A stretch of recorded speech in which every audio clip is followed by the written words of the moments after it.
In December 2019, there was a cluster of pneumonia cases in China. Investigations found that it was caused by a previously unknown virus, now named the 2019 novel coronavirus. In this video, we'll take a quick look at what's currently known about the virus. Keep in mind that this is a new virus, and what's known about the virus now might change in the future. Coronaviruses are a large group of viruses. They consist of a core of genetic material surrounded by an envelope with protein spikes. This gives it the appearance of a crown. Crown in Latin is called corona, and that's how these viruses get their name. There are different types of coronaviruses that cause respiratory and sometimes gastrointestinal symptoms. Respiratory disease can range from the common cold to pneumonia, and in most people, the symptoms tend to be mild.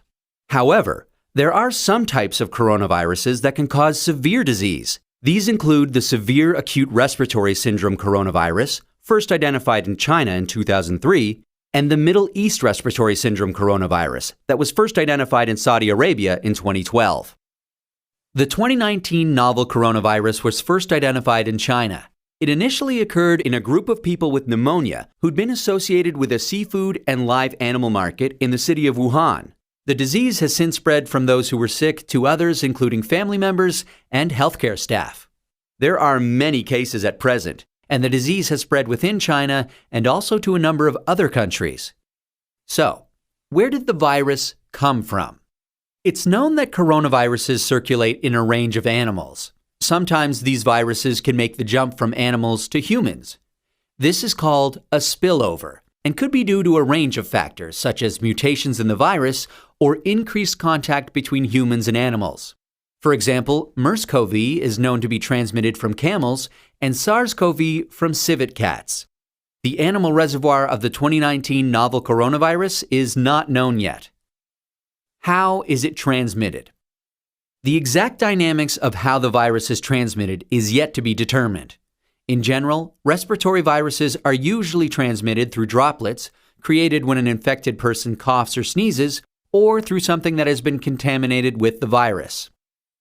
People most at risk of infection from the novel coronavirus are those in close contact with animals, such as live animal market workers, and those who are caring for people infected with the virus, such as family members or healthcare workers. So, how does the disease present? Well, from what is known so far, there can be a number of symptoms ranging from mild to severe. There can be fever and respiratory symptoms such as cough and shortness of breath. In more severe cases, there's been pneumonia, kidney failure, and death. The mortality rate is not known yet. How can we tell whether someone is infected?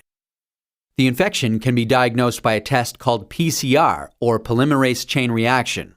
This test identifies the virus based on its genetic fingerprint. There's currently no specific medication for the virus, and treatment is supportive care. There's currently no vaccine to protect against the virus.